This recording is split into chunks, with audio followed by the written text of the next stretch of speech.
10th class, chapter 1, long question answer. Question number 5, describe the method of water conservation. Why is the necessary? मतलब जल संरक्षण क्यों आवश्यक है और इसके यह जरूरी क्यों है या इसके उपाय का वर्णन करना है। तो पेज नंबर इसमें आ जाएगा आपका 9। पेज नंबर 9 में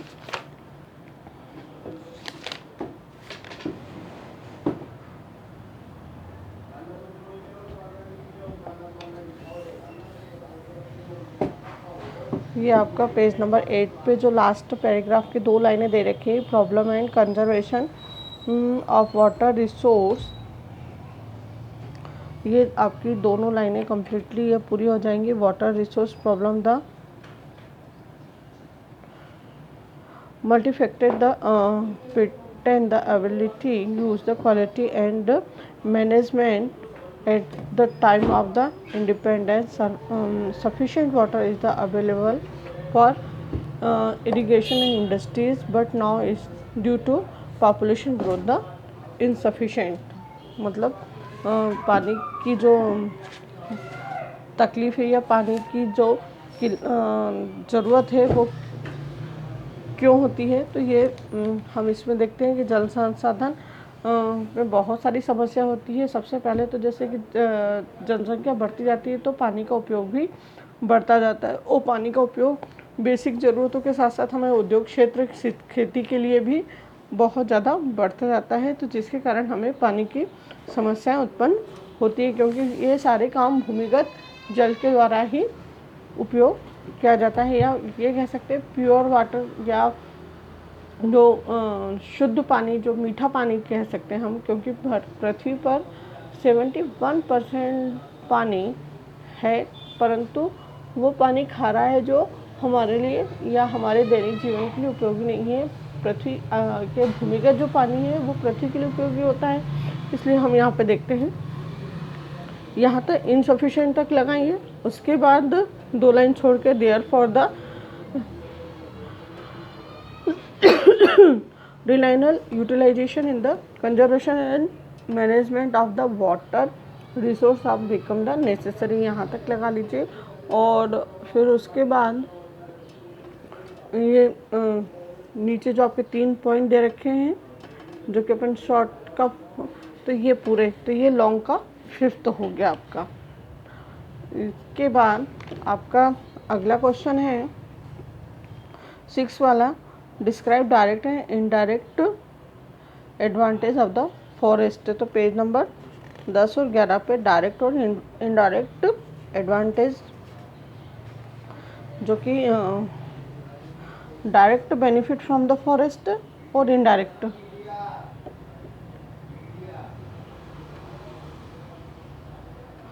तो इसमें आप ये इम्पोर्टेंस ऑफ द फॉरेस्ट में आप ये लिख सकते हैं कि forest are national wealth in India, about the 20.64% total geography area in under forest, यहाँ तक लिखिए। इसके बाद द कंट्री प्रोसेस, इस वहाँ तक लिखिए। उसके बाद अकॉर्डिंग टू पीएच चटरवर्क की डेफिनेशन लिखिए, दोनों प्रोफेसरों की डेफिनेशन लिखना है। और इसके बाद आपको डायरेक्ट बेनिफिट के बारे में लिखना है और इनडायरेक्ट बेनिफिट के बारे में लिखना है। तो डायरेक्ट बेनिफिट है आपके फॉरेस्ट प्रोवाइड वुड, तो इसमें से आप छाट के लिख सकते हो। Forest provide mineral, forest provide, इसमें से भी आप छाट के लिख सकते हो।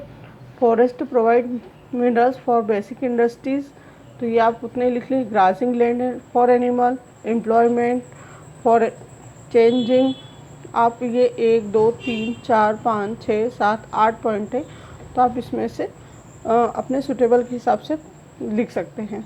वैसे 8 पॉइंट लिख लीजिए।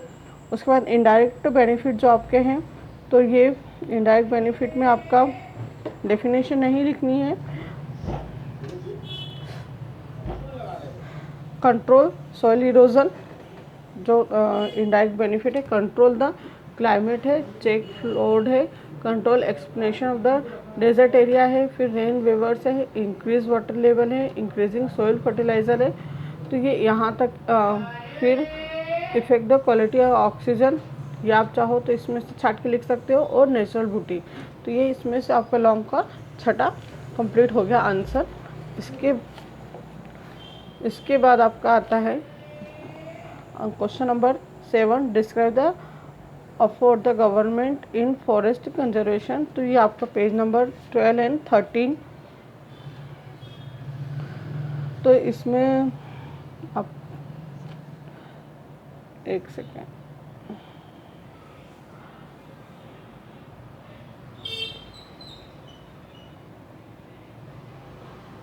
Hold on,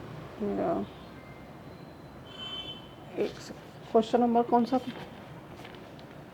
7, sorry. Question number 7 में आप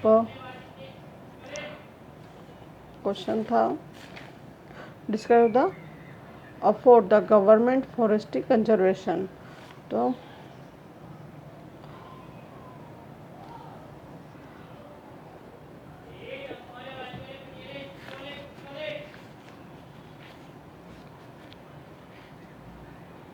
सरकार द्वारा वन संरक्षण के किए गए प्रयास। तो सरकार द्वारा, तो आप ये तीसरा पॉइंट है, तीसरा पॉइंट में आपको दे रखा है